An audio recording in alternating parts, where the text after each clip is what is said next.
Адахан Кимсанбаевичке берилет. Руслан мырза, өткөндө ушундай бир суроо болду эле да, сиз мындай бир детальдаштырып айтып берсеңиз. Сиз жалпы дүңүнөн айттыңыз да, 25 миллиону карыз, 25 миллиону грант. Ошол грант кай жака жумшалат?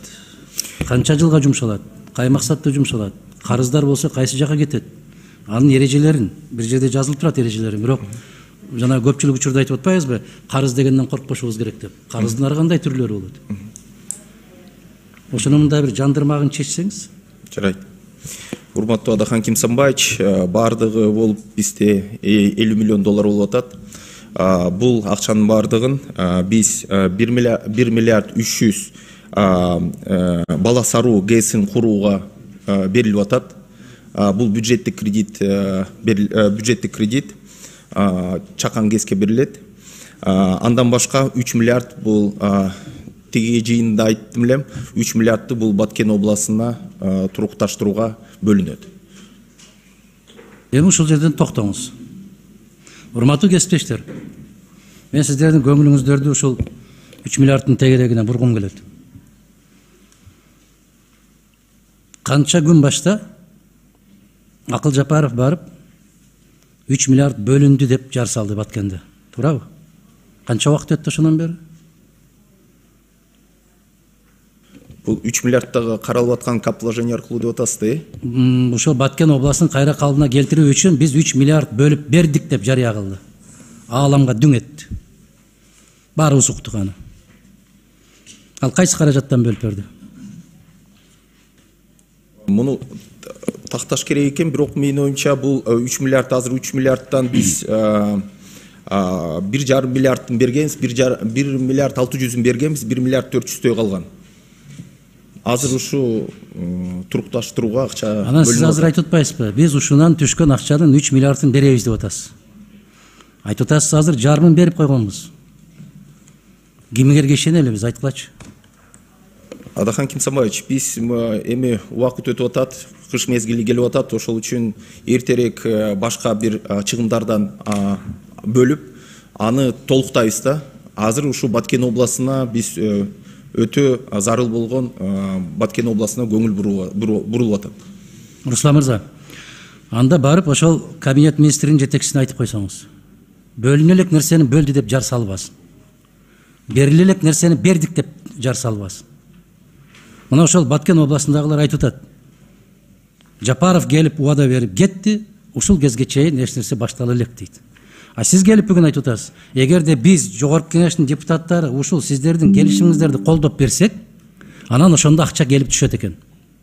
Ошол акча түшкөндөн кийин анан ошону Баткенге берет экенбиз. Ушинтип эле айтпайсыңарбы? Эмнеге элдин башын айландырасыңар? Эгер биз азыр колдобой койсок эмне болот Баткен? Адахан Кимсанбаевич, бул боюнча мен айтып атам, биз башка резервтерден акча алып атабыз убактылуу. Ушинтип айткыла. Аны азыр ошол жерден эметип, муну толуктайбыз. Ушинтип айткыла. Азыр биздин куржунубузда каражат жок. Бирок Эсенбайдын акчасын берип туруп атабыз. Эртең Эсенбайга карыз келгенде Эсенбайдын акчасын кайра ордуна коебуз деп. Анан барганда эле талп эткирип эле миллиардты айтып саласыңар. Элдин эмес, могул жердеги отурган депутаттардын баштары айланып калып атат. Бюджетте андай акча каралбаса, кантип барып Жапаров 3 миллиард бердик деп жарыя кылып берди. Мындай баатырдыктын дагы чеги болуш керек го. А силер өзүңөр шымыбызды кармап турганга, куруубузду каттуу тартканга ай сайын 25 миллиондон карыз сурап атасыңар. Ал азамат барды дагы 3 миллиард бөлдүм деп койду. Элге жакшы көрүнүштүн дагы, могул жерде кээ бир коллегаларыбыз айтат жана пиар кылбагы. Накта пиарщик өкмөт болуп атпайсыңар, бийлик болуп атпайсыңар. Жок акчаны кантип берди деп айтасыңар силер. Адахан Кимсанбаевич, биз бул боюнча бизде өзүнчө бир направлениялар бар, тармактар бар. Ошол тармактарга бөлүнүп атат убагы менен. Ал бул Баткен областы боюнча биз ушуну да атайын бөлөбүз деп өзүбүзгө тилек койгонбуз. Ушуну ишке ашырабыз. Эми Руслан мырза, Уланбердибаевич, мен атайын суроо барбы дегенде күттүм да. Биздин кесиптештердин баары берип бүткөндөн кийин анан берейинчи депчи. Дайым эле биринчи болуп бере бербейин деп. Оны ошол жандырмагын жандырып бериңиз дегенде эле ушундай бир балекеттердин баары чыгат да, туугандар. Мына азыр эми келип Акыл Жапаровдун оозунан чыгып кеткени үчүн ал жигит жооптуу болбой калды да сыйыртмакты акырын жогорку кеңештин депутаттарына салып коюп атат. Түшүнүп атасыңарбы? Жагдайды, ситуация кандай болуп атат? Куулуктун дагы бир чеги болуш керек да, туугандар. Мындай саясат ойнобош керек да, мындай кайгынын үстүнөн саясат кылбаш керек. Эгер сиз ошол министрдин орун басары катарында айтыңызчы, азыр биздин комитеттин депутаттары карыз албайбыз деген принципте бекем туруп колдобой койсо эмне болот? Катастрофа болобу? Силер от менен ойноп атпайсыңарбы? Оозу балбан болуп эле балкылдатып айтып атпайсыңарбы бардыгы? Жок акчаны айтып атасыңар да. Жок, келе элек. Келеби, келбейби аны бир Кудай билет.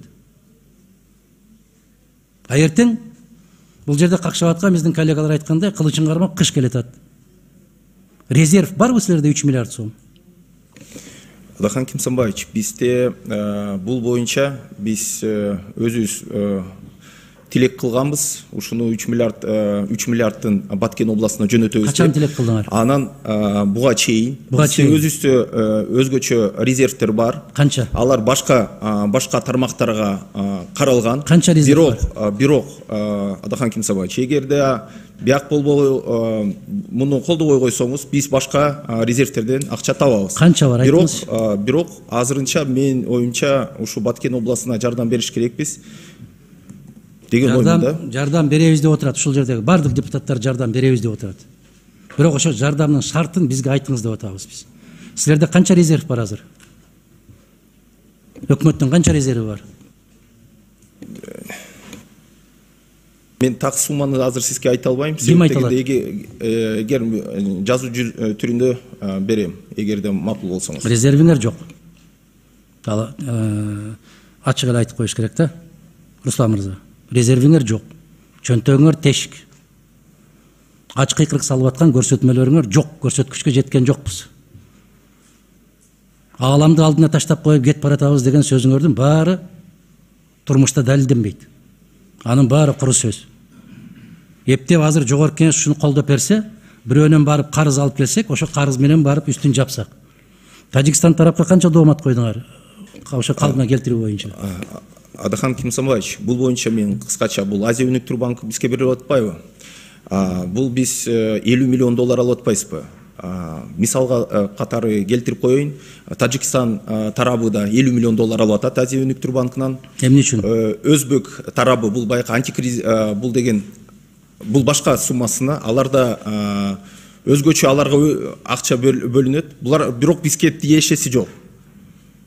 Мен Руслан мырза башка суроо бердим. Тажикстан тарапка канча каражат доо койдуңар? Же өткөндөгүдөй кылып биз кыйынбыз, өзүбүз курабыз, силердин керегиңер жок, жардамыңарды албайбыз деп куучлендик кылып койдуңар? Канча доомат койдуңар? Бул боюнча комиссия иштеп атат. Комиссия бүткөндөн кийин айтабыз. Күмөн. Рахмат.